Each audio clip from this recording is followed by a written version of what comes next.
So this is what Tony did with his first 2 chips. Now, starting on the third player, or in this case, coming back to player 1, all players start pulling out 3 chips and have to discard of 1. So these are the 3 chips I ended up with. And each one of these icons means something. This is a netting so that any unit that net is facing can't do anything until this guy is killed. So these are the 3 chips that I ended up pulling. This guy has a little poison icon next to him. So basically, even though this guy is a net guy and really worth a lot, I think I'm going to end up pitching him. He's going to be in my discard. On the board, I put my guy with poison there, and then I activate it with my battle token. So, now what happens? Starting with the highest initiative on the board, which is a 3, this guy would attack, but he can only attack in this direction because of this guy would attack. Starting with a 3, this guy would attack, but he can only attack in this direction. There's no one there. This guy, then the 2s go. This guy attacks in all 3 directions, but there's no one there. Also on turn 2, my guy would activate, which would put a poison chip on Tony's base. Oh, by the way, I need a icon for your base up there. Okay.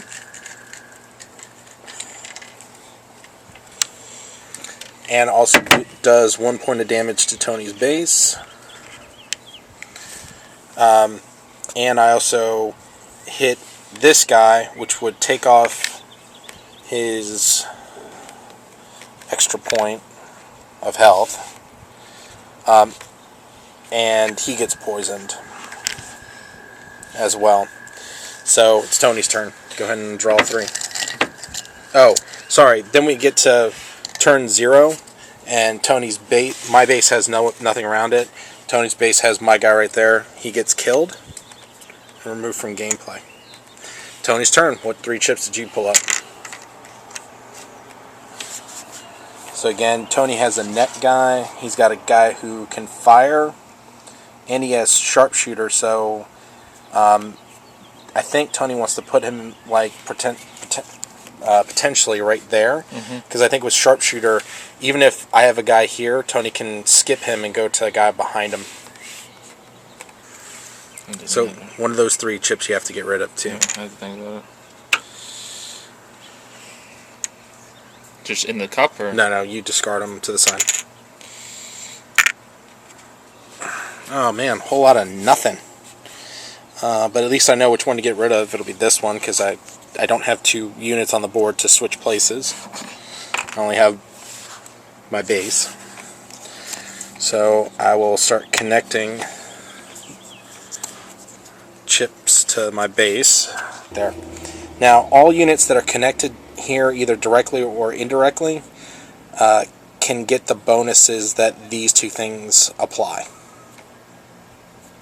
My army is a series of weeds, and actually I could do it this way, and it would still get all connected. So we'll probably do it that way. Alright, Tony's go.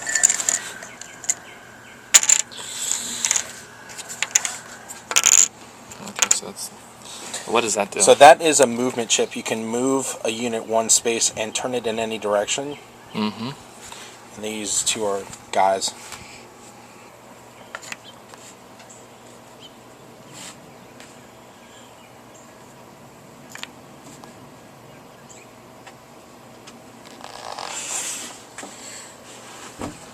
Put a lot of heavy hitters up front, up against my base. It makes sense. Also keeps me from being able to connect to too many of my units for all those extra bonuses.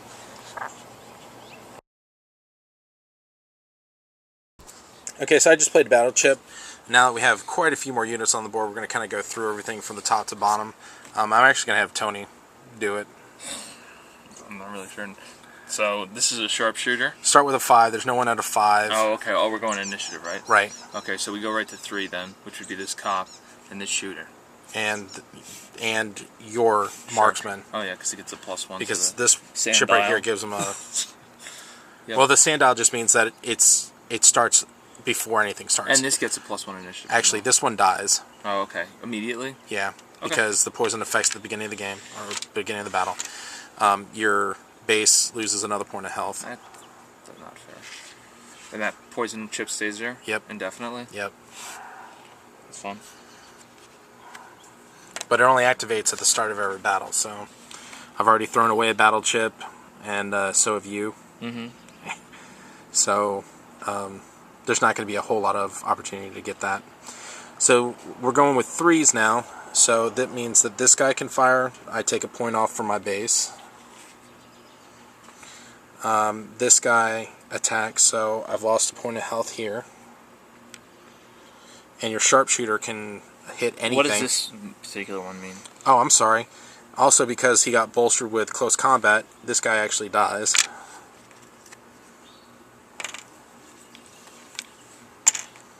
Now your sharpshooter goes and can target anything. This attacks in all directions? Yes. And this thing attacks both of these, right? Correct. And how many hits does it take to kill that? 1. There's no plus on him. Yeah. But I can only shoot... Oh, never mind. Never mind. Go ahead. I can only shoot in this straight line here? No. I think with your sharpshooter thing, you can target anything. Oh, okay. Well, You just can't target my base. Okay. Unless he's lined up for it. Okay, well then I'm going to target this thing. Okay, so remove him. And actually, I guess the way that this suggests to do it, just per initiative, is you just rotate the chip over. Oh, okay. Okay, so we're down to number 2s. Mm-hmm. And the only thing in range to do anything is this guy, so he shoots the base. The base. So I lose another point here. This guy is also at a 2, because I get every bonus that's attached to the motherland. So since that's a +1 there, and he's attached to it, he goes at 2 as well. So this guy gets flipped over, and this guy gets flipped over. So you can attack these physical constructs? Yeah. Okay. Now we're down to 1s. There are no 1s on the board. And 0s, which are bases. There's nothing around your base. What would this be, technically? Even though it can't attack anything. It basically will stop anything from this square. Oh, okay. Period.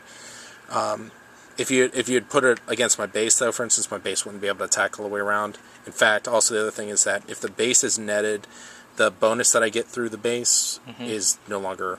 Oh, okay. Doesn't work. So this guy dies as well because of my base being right here, and the base attacks in all directions. Okay. So that's the end of that combat segment. And we got to remove these chips and continue.